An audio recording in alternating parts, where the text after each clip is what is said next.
Hi friends, welcome to Booms Tamil. வாங்க இன்றைக்கி அடுத்ததாக தக்காளி சாஸ் டொமேட்டோ கெச்சப் தான் இந்த வீடியோவில் பார்க்க போகிறோம். இதுக்கு நல்லா இந்த மாதிரி பழுத்த தக்காளி பழமாக எடுத்துக்கோங்க. இதை நம்ம ஃபஸ்ட்டு நல்லா கழுவி க்ளீனாக எடுத்துகிட்டு வந்துட்டோம். இப்போது இதில் காம்பை மட்டும் நம்ம கட் பண்ணிக்கணும். காம்பை மட்டும் கட் பண்ணிவிட்டு பீஸாக கட் பண்ணிக்கணும். நம்ம சேனலை இதான் தாட்டி பார்க்குறதா இருந்தால் மறக்காமல் சப்ஸ்கிரைப் பண்ணிக்கோங்க. பக்கத்தில் இருக்க பெல் ஐக்கானை ப்ரெஸ் பண்ணுங்கள். உங்கள் நண்பர்களோட ஷேர் பண்ணுங்கள். அப்போ தான் நமக்கு இது ஒரு பெரிய மோட்டிவேஷனாக இருக்கும். இன்னொரு ஹாப்பியான விஷயத்தை உங்கள் கூட ஷேர் பண்ணிக்கிறேன். நமக்கு இப்போது செகண்டாக இன்னொரு சேனல் ஒன்று இருக்குது.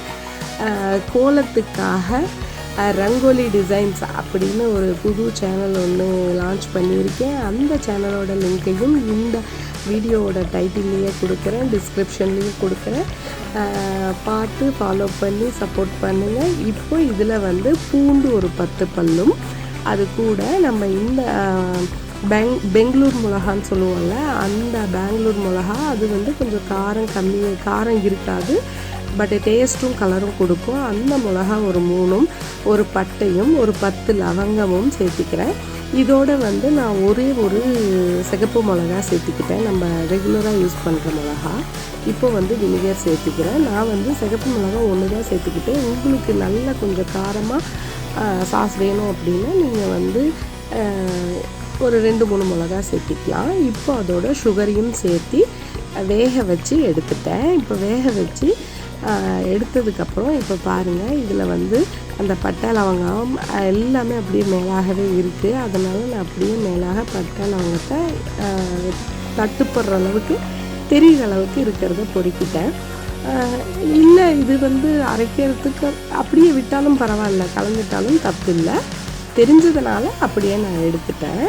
இப்போ இதை நல்லா அரைச்சி வடிகட்டி பூரா இதையும் வடிகட்டி எடுத்துட்டு நமக்கு இப்போ பல்ப்பு அழகாக பியூரி கிடச்சிருச்சு.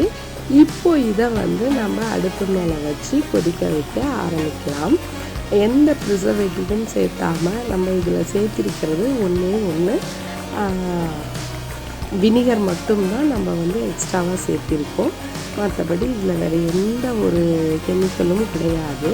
அந்த வினிகர் தான் நமக்கு அந்த ப்ரிசர்வேட்டிவாகவும் அந்த சாஸோட டேஸ்ட்டையும் கொடுக்குது. இப்போ நல்லா இந்த மாதிரி கொதிக்க வச்சு நல்லா திக்காகிற அளவுக்கு நம்ம கொதிக்க வச்சு இறக்கிக்கணும். இப்போ இதில் நான் உப்பு சேர்த்திக்கிறேன். உங்களுக்கு எவ்வளோ தேவையோ அவ்வளோ உப்பு சேர்த்திக்கோங்க. நீங்கள் இதை வேக வைக்கிறப்பையே கூட சேர்த்திக்கலாம். அது நம்ம இஷ்டம்தான். இப்போ பாருங்கள், கொதித்து இறக்கியாச்சு.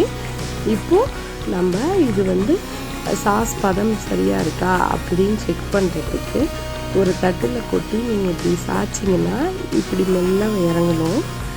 இந்த மாதிரி இறங்குறப்போ இந்த மாதிரி வெள்ளை வச்சிங்கன்னா இந்த மாதிரி பிரிஞ்சு நிற்கணும். இது உங்களுக்கு கரெக்டான பதம். இந்த பதத்தில் எடுத்திங்கன்னா 1 மாதம் 2 மாதம் வரைக்கும் உங்களுக்கு கெடாமல் நிற்கும். இன்னும் கொஞ்சம் திக் பண்ணிட்டீங்கன்னா ஒரு 3 மந்த்ஸ் வரைக்குமே உங்களுக்கு கெடாது. ஃப்ரிட்ஜில் ஒரு ஏர்டைட் கண்டெய்னரில் போட்டு ஸ்டோர் பண்ணி வச்சுக்கிட்டிங்கன்னா ரொம்ப சூப்பராக இருக்கும். வீட்டிலையே நம்ம ரெடி பண்ணக்குள்ள ரொம்ப ஹெல்த்தியாகவும் ஹைஜீனிக்காகவும் இருக்கும். அதே டைம் சாஸ் ரொம்ப டேஸ்டியாகவும் வருது. நம்ம பாட்டிலில் சாஸ் வாங்குவோமோ அந்த அளவுக்கு இது நல்லாவே இருக்குது. அவசியம் ட்ரை பண்ணி பாருங்கள். நமக்கு தக்காளி சீப்பாக கிடைக்கக்குள்ள அவசியம் செய்யலாம்.